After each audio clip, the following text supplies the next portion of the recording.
Hey everyone, Mr. Happy here, and in this video, we are going to be taking a look at the patch 7.3 notes. I'm actually on vacation at the moment, but you know me, ever the hard worker. I couldn't help but take a peek at the preliminary patch notes. So we're just going to rattle through this as quick as possible. I don't expect anything too crazy. There's usually one or two surprises, but for the most part, we already know what's in patch 7.3. So without further ado, let us get started. So yeah, I'm on my MacBook, so it may take me a second. I don't use this thing very often. So start of the patch notes, almost always just MSQ, bunch of screenshots. You know, there's not really much to say about this. It is the finale of Dawn Trail, so I'm excited to see how everyone receives these quests. I enjoyed 7.1 and 7.2, 7.2 especially. A lot more than 7.0. So I'm hoping that they'll wrap it up in a bow and start sending us off to the next expansion, which I know everyone's mind is really on 8.0 at this point with the way everything's been going as of late. We also, of course, have Echoes of Vana'diel. We get a nice screenshot of Camelot right there, one of the bosses, one of the major bosses from the Rise of Xylard expansion, and one of the bosses in the upcoming raid. We're probably questioning her existence given what we're told about her existence in the story in Echoes of Vana'diel. Then, you know, just question mark, question mark, question mark. Tutorials have been added to quests with certain objectives. When proceeding through quests with objectives such as transporting special objects or escorting NPCs, a window with supplementary information on the quest objective will now be displayed. This window will display automatically the first time. I mean, I guess that's fine. I'm never going to say no to tutorials. I always click them away and then just figure it out for myself. But, you know, I always say they should definitely explain more things and help the new player experience more. And that's definitely a way to do it. A Phoenix Down reward has been added to the main scenario quest, Call of the Sea. Call of the Sea, is that Leviathan? I don't know which quest that is off the top of my head. But given that Phoenix Downs are getting a major change, I actually thought they were going to add Phoenix Downs to a lot more quest rewards. Just because now that if you really want to get new players inundated on Phoenix Downs being useful, and I think they really need to look back, even like add them to Hall of the Novice and stuff like that. Honestly, I would actually prefer they add the Phoenix Down bit to Hall of the Novice. It's really going to be such a good change for 4-player content in particular that a lot of people don't read, a lot of people don't watch live letters. It's going to surprise a lot of people, and a lot of people just won't know about it. So definitely think they should put some efforts forward to let people know how they work now in-game itself. New items for the Bicolor Gemstone, New Game Plus, the new Gargantua Skin treasure maps. These are the Living Memory exclusive ones. So the way it worked in Endwalker is the ones that the maps in Elpis were only for the roulette wheel, and then the ones everywhere else were for the doors. It's basically going to be the same way here. Gargantua skins are very specifically for Vault Oneiron, and the previous ones, the Brack skins, which were used for the other map, those are going to stay exactly the same, but the rewards are going to be adjusted. You could do either or. And generally speaking, you're going to be getting the same reward. So it becomes a preference of how you'd rather play the game, or if you want to achievement hunt for, you know, getting to the furthest bit. I'm super looking forward to Vault Oneiron. I've been asking for a new type of treasure dungeon for a long time. Slot machines was actually the thing I thought they were going to do. I was a little hesitant because, you know, slots in a game that's released globally can sometimes be a bit of a problem. But looks like they've ironed that out and actually made it happen. Now still waiting on Plinko or Pachinko, one of the two. But yeah, that's going to be in the treasure map. Same deal, progressing through. Players will find the Hypno slot. I wonder, will they explain? Okay, I think they are going to explain how this actually works. Only the player who opened the teleportation portal can access doing it. So yeah, I'd assume these are all the similar symbols. 1 is a lesser, 3 is a greater, the giant one is elder, exactly the same as the roulette wheel. Expels the player from the vault, reveals a more grandiose vision. Let me read this real quick. Will appear upon defeating enemies, only players who open the portal. Doing so will cause to cycle through images, summoning different creatures. Also, chance the invocation may end. Because this is what I'm thinking it's like when you get 3 in a row. But what happens when you get 2 in 1? Is it like the 2 dominates over the 1? Do all 3 have to be matching? It doesn't say that. We saw a case on the live letter where it was 2 in 1 and then the final one spun to match the other 2. So it might just be that if you get 2 in 1, that the final one will spin into place. Because I can't imagine that unless they're making it so that all the different ones like not matching will expel you.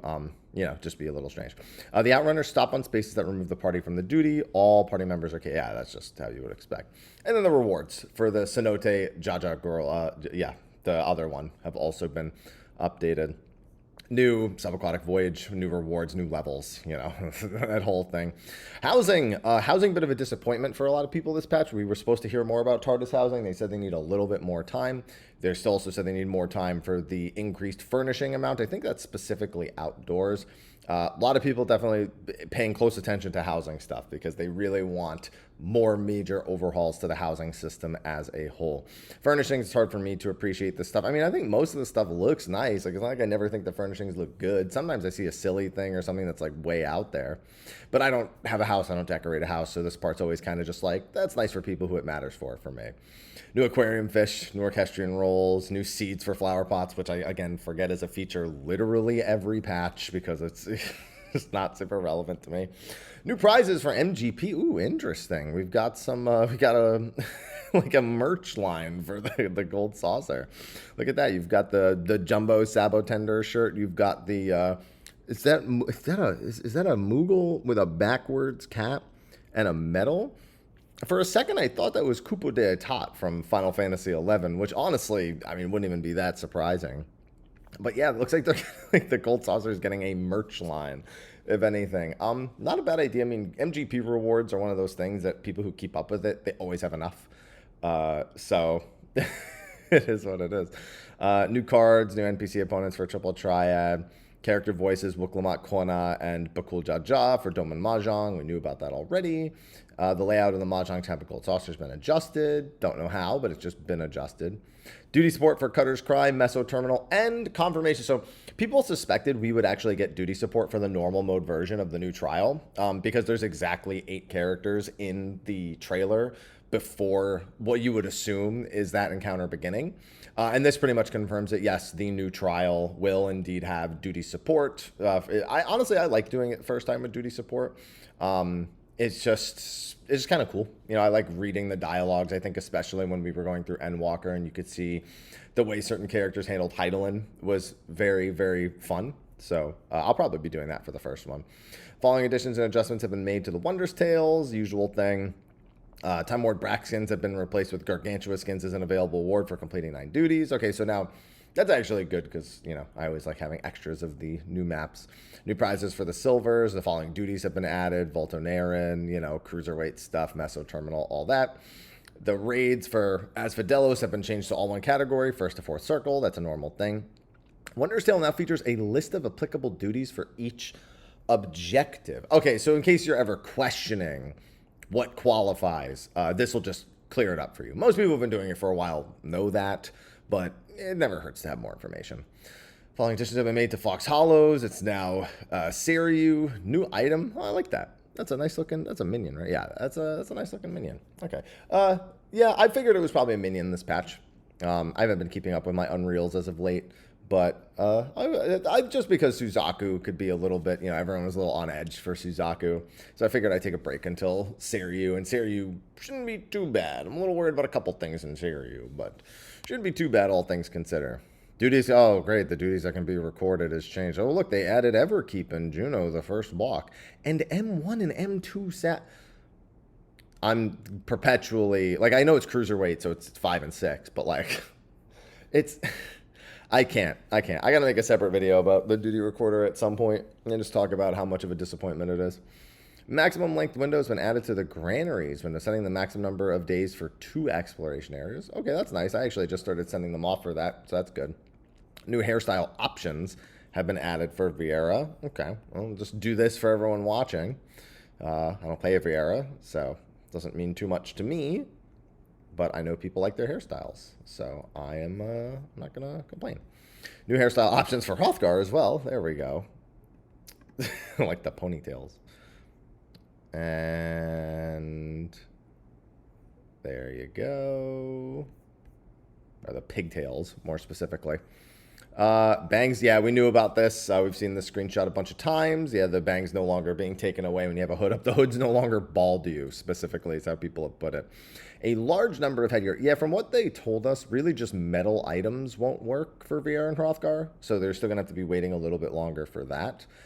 Certain headpieces, yeah, and then this is the display of the ears thing. We already saw this. It looks really strange. I don't know why you would play Vieira and then hide the ears. That's like deliberately hide them is just so strange to me. When using clarinet performance, the delay between pressing keys has been reduced. Following additions, adjustments have been made to emotes. New emotes have been added. Yeah, we got like a taking an order. I thought it was more like writing in your diary, but that's because I wasn't paying much attention on the special site. But yeah, that's more like taking an order. Solid RP emote. Following emotes can now be used while sitting. Only your upper body will move. Eat pizza. Oh, you can eat pizza while sitting. That's probably, yeah, all the eating ones, drinking tea, blowing bubbles. Actually, most of these make sense for being able to do while sitting. It's kind of crazy that they didn't before. So that's nice. Motion following emotes has been adjusted when sitting on the ground, just improving them. Okay.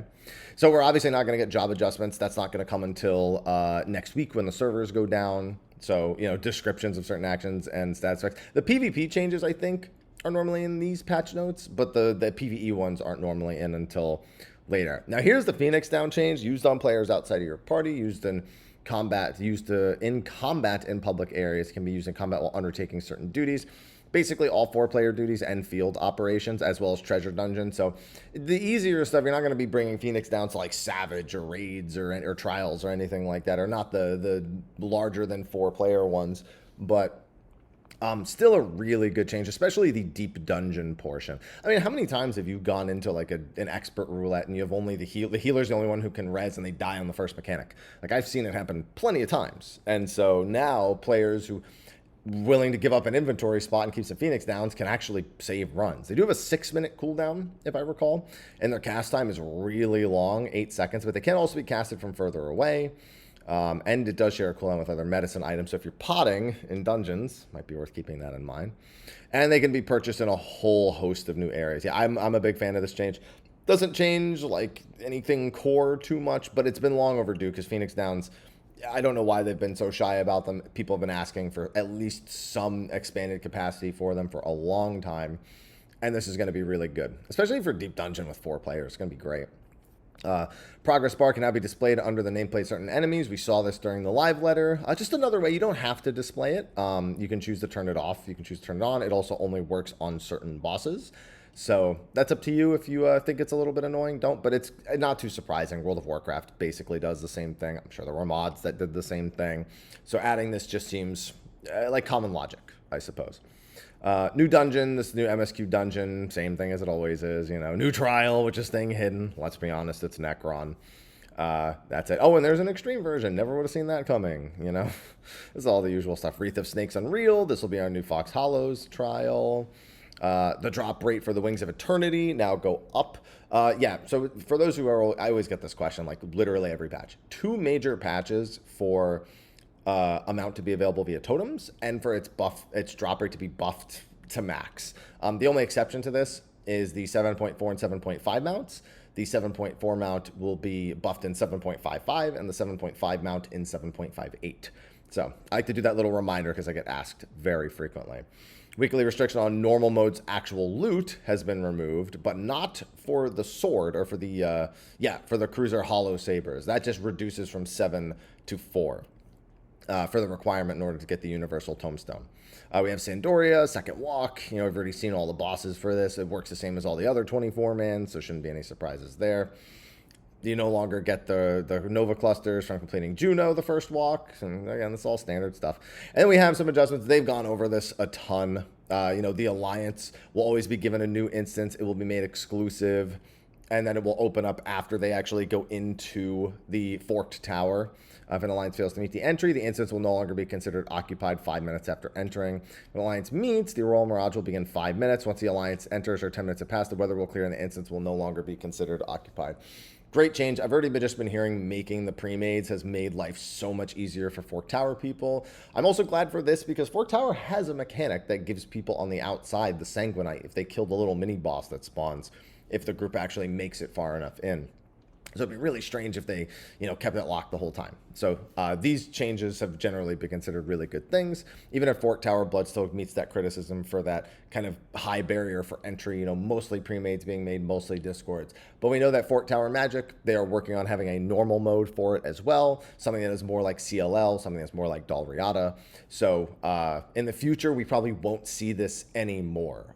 This is usually the final time they've learned the lesson of trying to do this is only for this type of player. And that should be reflected in the whole quantum thing as well. They really seem to want to move towards having it so if you really want a high challenge, there's something there, and if you don't, there's still a way for you to actually, play the content or to even want to play the content in the first place. We're probably going to be seeing that change a lot across a lot of different contents that aren't like Savage and Ultimate. Window use, oh yeah, and then of course, now it takes 24 players. Every player has to offer one. The window will now tell you if you have actually offered anything, how many priority places there are, how many current participants. Only players who have used the Sanguinite will be eligible for selection. On a critical encounter, the appearance of the Royal Mirages will be put on hold. So yeah, you can no longer miss your entry into Fort Tower because of a critical engagement. During the critical encounter, Calamity Bound, the Seal of Thunder mechanic will function differently with a lower number of participants. That just sounds like they're making it so the number of people required scales, which to be fair is how it should have been. I don't know why it wasn't, but I'm glad to hear that. The items obtained from treasure coffers revealed by persistent pots and happy bunnies have been changed. Yeah, they added the silver and gold pieces to that. In preparation for Pilgrim's Traverse, the spawn locations of S rank and A ranks in Ilmeg have been adjusted. Interesting. I guess they put quest objectives in those spots. So a few of them have changed. That's going to be a little annoying for hunters to figure out. They normally like knowing exactly where they all are, but I don't really remember what the S rank condition was in Ilmeg. So I don't know how much it really changes anything. The items required to enhance equipment, ever changed, have been purchased from the following vendors. Yeah, so now you can buy upgrade materials for your tombstone gear with a combination of Ordell coins and so they're just upgrading the Sandorian coin. So the Ordell coin is basically the Dynamis Sandorian coin from 11. So like the second walk kind of looks like the Dynamis zones, and even the statues, the goblin statues we saw in the first one were from that.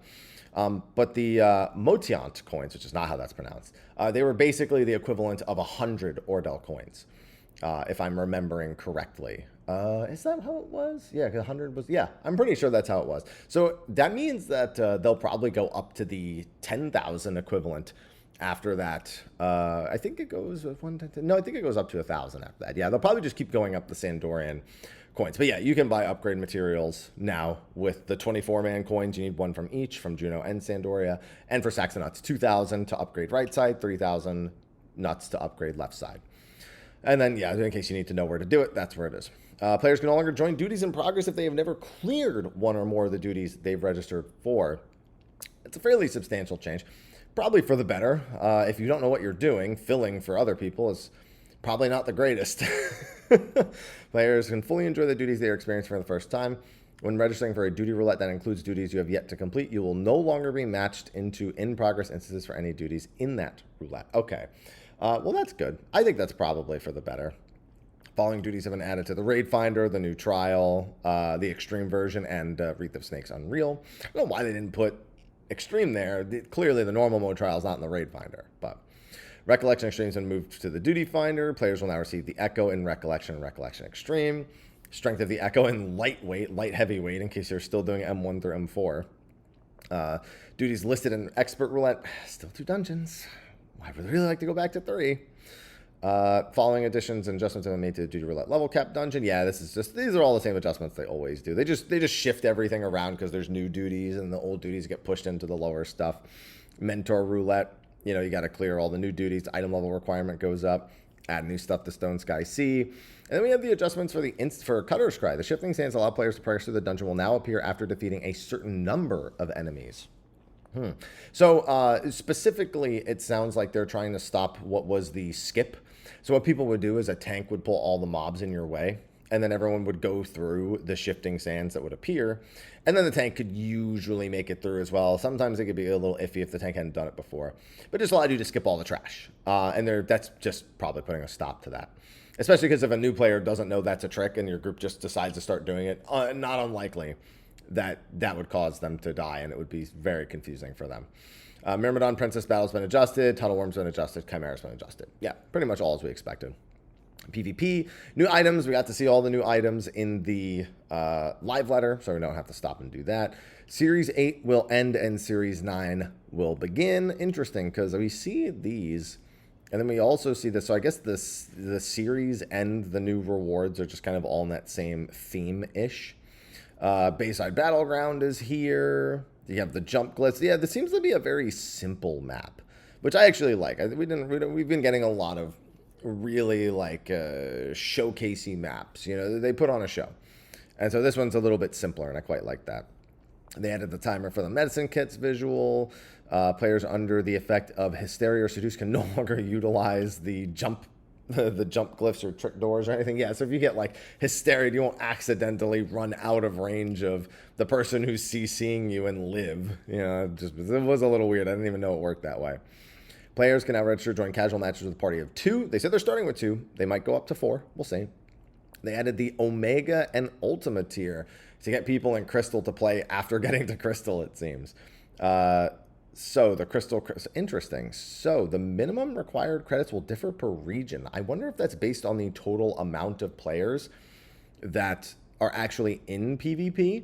This would imply that the JP, or maybe it's just the number of potential players that can even go in. Yeah, I wonder what's determining this.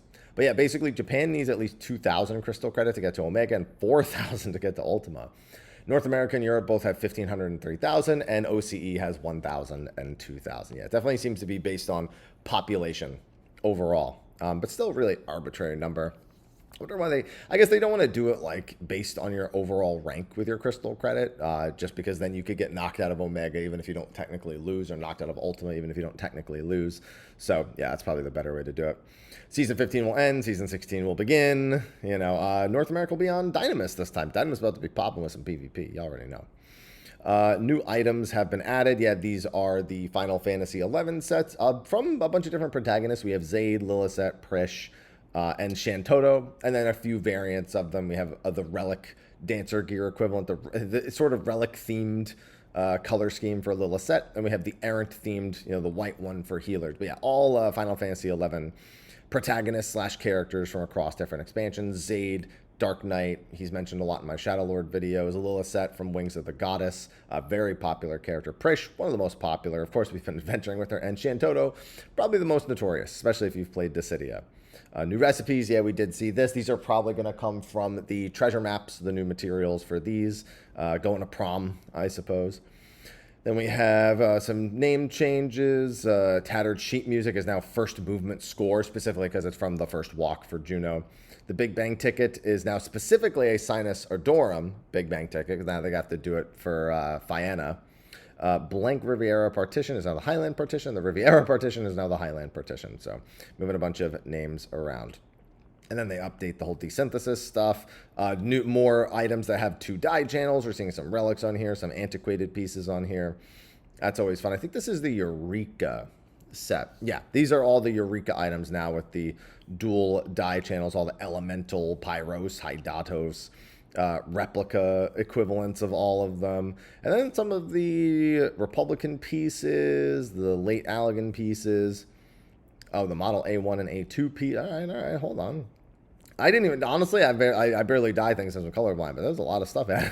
It's one of the longest parts of the entire patch notes. Flying items can now be equipped regardless of gender. All these Far Eastern pieces. I feel like the Far Eastern pieces get this like the most gradually, because I feel like I've seen Far Eastern equivalents on like a lot of patch notes. Confirmation prompt when displayed when displaying glamours now also indicates that dies and company crest will be removed. Okay. I'm using a gamepad in the glamour dresser, canceling the glamour creation window will now return the cursor to the dresser window. Little quality of life. Button to filter your current class or job has been added next to the drop down of shop windows. That's kind of nice. The following additions and adjustments have been made to Dream Fitting. These changes address an issue where selecting gear preview would expand the list of its individual pieces, shifting the item order, making it difficult to select. Okay, I've never used the Dream Fitting. It's basically the I want to try stuff on from the cash shop stuff, but you do it in your house. But hey, if there were some issues with it before, it seems like they've gotten a little bit of a fix. Supplementary text explaining search results is now displayed at the bottom of the item search list window. New items have been added to gathering points. Time Worn Loboskin and Braxkin can now be obtained from certain gathering points. In Heritage Found. New fish, of course. Crafted items can now be upgraded to 750. Honestly, I haven't done that in a while. It's a nice little thing, but not super necessary if you just have a bunch of crafted gear and you want to bump your item level a little bit. It's always nice to get up to 750. And then this is just the explanation of how they do it, which they have every time. Level cap of desynthesis, cosmic exploration. The option travel to Sinus Adorum has been added to the Aetherite. Thank you. Sorry, what's his face, but you're out of a job now. Mounts can now be summoned in Sinus Adorum. I kind of forgot they were doing that. They did tell us that, but I forgot. A summoning bell has been added, and new items are available for Cosmo credits.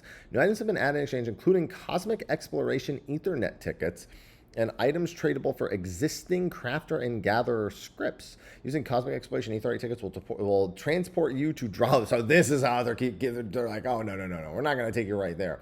We're taking you to Driving Way, and he'll take you there. We are not making sure. We are making sure he still has his job.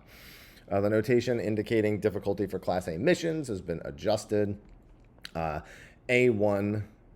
Oh, wait. Okay. I think I understand. Oh, yeah, because these are for, like, the simultaneous ones. A1, non-EX, and EX+. I guess this is to determine, to let you know the actual difficulty, because A1, 2, and 3 is not as understandable. So, yeah, especially if you're just trying to get your relic done, A1 will largely be what you stuck to, and that'll just be an A rank mission, not A Extreme or A EX+. So, good to know that. Time allowed for stellar missions has been increased. Does not change. This change does not apply to EX plus stellar missions, except those can be accepted by multiple classes. Okay. Sound effect on starting and completing stellar missions has been changed. When completing a stellar mission, the amount of experience granted for bronze and silver ratings has been increased, such that all rating tiers now grant the same amount. Oh, that's going to be really nice. So most people were trying not even to get gold while leveling. They were trying to get silver, because silver would increase your reward by 4 times over bronze, and gold was only 5 times. So most people just aimed for silver and didn't even aim for gold on a lot of missions. But now even just aiming for bronze is good enough if you're just trying to level off of these missions and you aren't too worried about the other rewards. That should help a little bit. Depending on the other changes, we got to see if they're still kind of as tough to do. But we shall see about that. When completing missions can be accepted by multiple classes, each class will earn points towards their cosmic. Oh man, that's great. Yeah, it was before that you didn't get cosmic class score for both. You got it for whichever one you were on when you actually completed it. And I get it for both. That's going to make getting to that 500,000 amount a lot faster. Obviously, it's just for a reskinned mount, but that is going to help. Players can now confirm the relative distance to the site of stellar. Thank goodness. Thank you. That is very much appreciated. Nearby, far, very far. I like it was just the length of the narrow part of the arrow. I actually had a hard time telling the difference at first. But yeah, no, thank goodness for that. When undertaking stellar missions, the objective and gold star rating requirements will not always be displayed. Items that will be graded for stellar missions will let score prerequisites be in their descriptions. Oh, okay, that's nice. Okay. Yeah, they're really like making sure all the information is a lot more upfront and present. Notification marker indicating the availability of provisional missions. Great, love that. I hate having to tab over and check that every time. Notifications will now be displayed when sequential missions become available. Oh, that's great. Yeah, the sequential mission thing was by far the worst communicated thing in terms of your mission availability.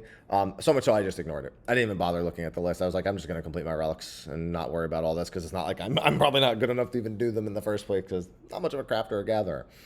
Time limit for accepting sequential mission after they appeared has been removed. And according to this change, the clock icon indicating a time limit will no longer display. Well, that's good. So you don't have to. So you could get. All right, that's nice, I guess. Yeah, that means you just don't have to rush it. Okay, yeah, because I was starting to think about like the gathering things, waiting for GP, but one of these changes is going to say that they made the changes to GP, because we already know that. When a red alert has been issued, the time remaining to accept critical missions will now be displayed. Okay, yeah, so for like, because in the last minute, you can't really accept them, so they're just adding a visual for that. When both red alert progress gauges are filled, periodic announcements will indicate that the alert is nearly resolved. Okay, that's fine. The mission in progress window will automatically display when reporting the only remaining step to complete a mission. Mission log will not indicate when further exploration is required to trigger a mission. Upon completing gathering stellar missions, you'll recover GP equal to the total amount spent.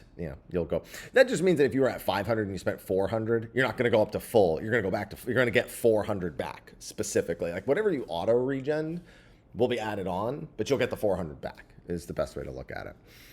Upon completing gathering stellar missions, recast time for GP recover items such as cordials will be reset. Big fan of that too.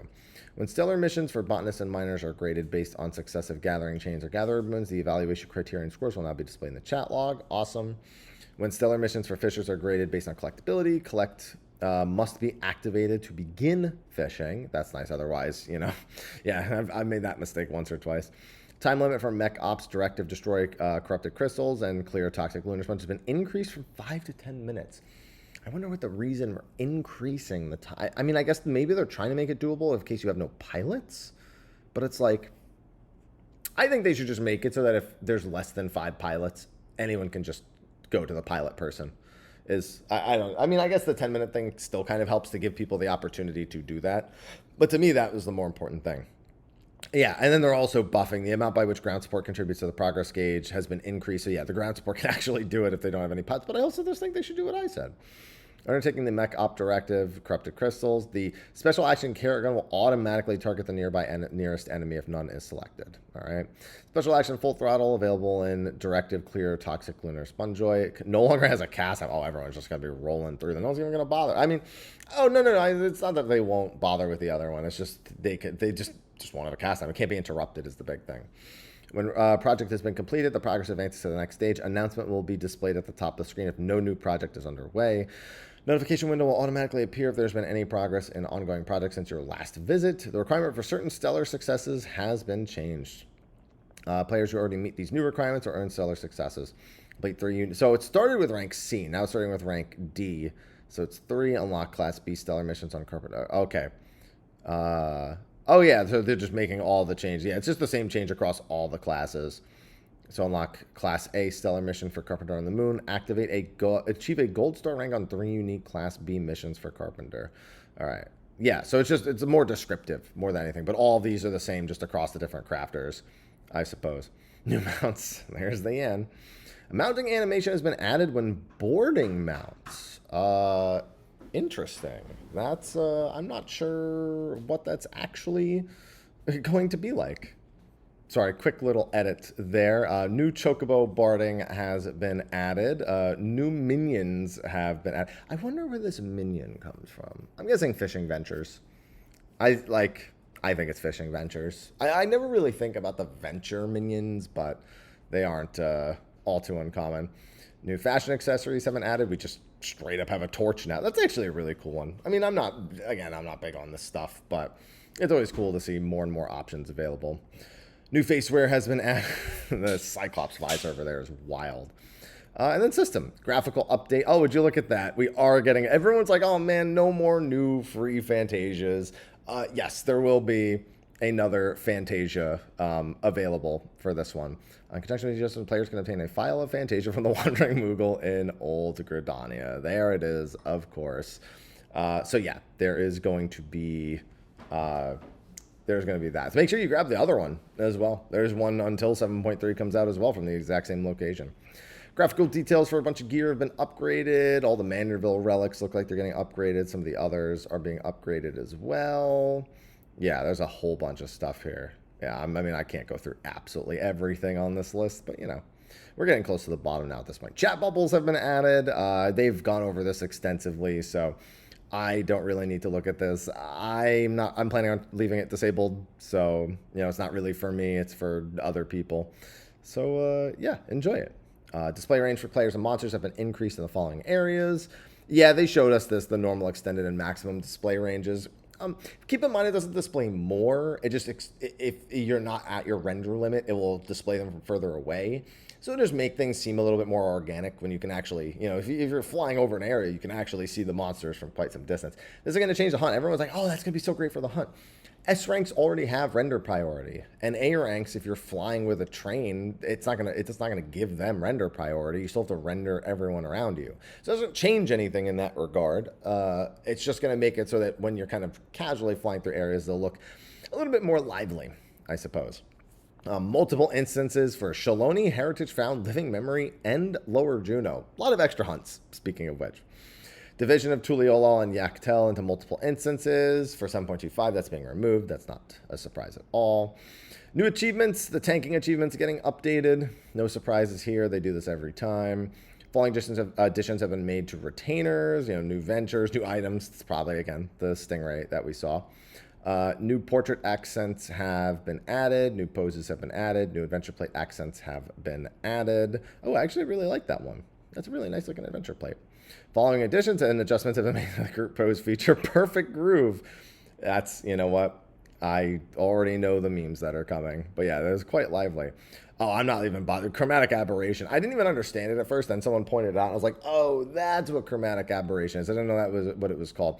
I'm not a huge fan. It's basically kind of like the defocusing / like almost like color reflections on the side. I don't like the way it looks. So And honestly, it would kind of make me sick if I had to look at it for any longer period of time.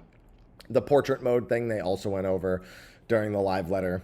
In case you want that, portrait mode, display your image at full size, rotate it at 90 degrees, take your screenshot. New stickers, text tab, patch logo has been updated with the 7.3 logo. Following categories have been added to the group post, effect settings, and general settings. Following category names in the group setting menus have been adjusted to camera settings and screen settings from general and effect and frame settings. Option to face the camera when the group post is activated has been added. You can now toggle the setting added in 7.1 that determines whether camera tilt and pan movements follow the screen orientation or remain fixed. Nice. Depth of field can be enabled for a group pose in the idling camera, even when disabled under the graphic settings. Oh, that's nice. Following adjustments have been made to the jog status. Will now be removed in the slices, right, and crystalline conflict. Yeah, it's probably for the better. Those are two places I don't think it needs to be. Jog will now be removed upon gaining the transporting status effect. Yeah, so if you're like doing a quest and you get transporting because you're holding something. When inside a deep dungeon, jog will now be removed when afflicted with the sprint penalty. Oh, I didn't even think about that. That you might have jog left over from the previous floor, but now you can't sprint, so you're just jogging the whole way through. And to be fair, that could have been like a high meta decision to sprint before going up a floor. I don't think they needed to change that, but I understand why they are. Glamour button has been added to the window displayed when examining player equipment. The following adjustments have been made to the blacklist. Yeah, this is the same post that they made, so we don't really need to go over this, but basically they're adding some more security stuff to it, and as a result, it's resetting some things, some comments, the mute lists, anyone you have on your mute list is going to be removed. And blacklist registration for players on your contact list is now only possible when you remain logged in. Or now only possible while you remain logged in. You can now adjust the transparency of the chat prompt. Nice. An automatic option has been added to the character and object quantity setting under display settings. But switch to automatic as default. And if you want to change it, you can go into the other settings in system config. Following options have been added to system config. That's the whole display range thing. The display limits as well. Following options have been added to the character configuration menu. Enemy settings, display progress bar. Yeah, it's the progress bar stuff. Chat. But yeah, it's basically all the features here. Just all the settings for them. Slash Viera ears or slash V ears or Veers if you prefer. And slash pen is the new emote that is there. And just have been made to the auto translation. We know we're at the bottom here. Additions have been made to the autocomplete dictionaries, new trophies, new achievements, new music, sound effects, voices. Log message displayed when a character who has used a file of Fantasia attempts to edit their appearance without first removing their gear has been adjusted. Following additions and adjustments have been made to the launcher. New backgrounds, a link to the official Bluesky account has been added, and the location of the temporary folder for patch downloads has been changed. And that'll be it for the patch 7.3 patch notes. Like I said, I didn't expect too many surprises. I think at this point, most people are going to have their eyes on Quantum, which is not going to be for quite some time. I know a lot of people are saying, oh, when is that going to be? If I had to make a prediction, and that's all it is not set in stone, it'll be 4 weeks until the Cosmic Exploration and the Relic updates. So you can expect that 4 weeks after 7.3 in patch 7.31, and then 4 to 5 weeks for the new Deep Dungeon. I'm going to bet it's 5 most of the time. It's a total of 9 weeks from hard launch of the patch to the .x5 patch, especially as of late. So October 7th is not a bad bet, but don't be surprised if it's September 30th also. So either of those. We probably need to know sooner rather than later. And unfortunately, there aren't very many great indicators about when those are happening. So anyone looking to take off work to try out a new Deep Dungeon, especially if you're looking to race to be one of the first people to clear Quantum 40, or what are we calling it? FV40, Final Verse 40 for this one. Yeah, we unfortunately still need a bit more information before we can say that for certain. But that is going to be it. I'm done covering the patch notes for patch 7.3, and now I will get back to my vacation. Well, after I upload it, of course. But anyway, thanks for watching. Be sure to like and subscribe. Stay tuned for patch 7.3 videos. Reminder that I'm not going to be doing as much for this patch. I'm not going to be live the day of the patch. I'll be coming back and sharing first impressions, thoughts, first clear, stuff like that. And then we'll go from there. And I'll have my usual coverage of the Relic, of Cosmic, as well as of Quantum as well. So with that, thanks for watching. I'll see all of you in the next one. And until then, take care.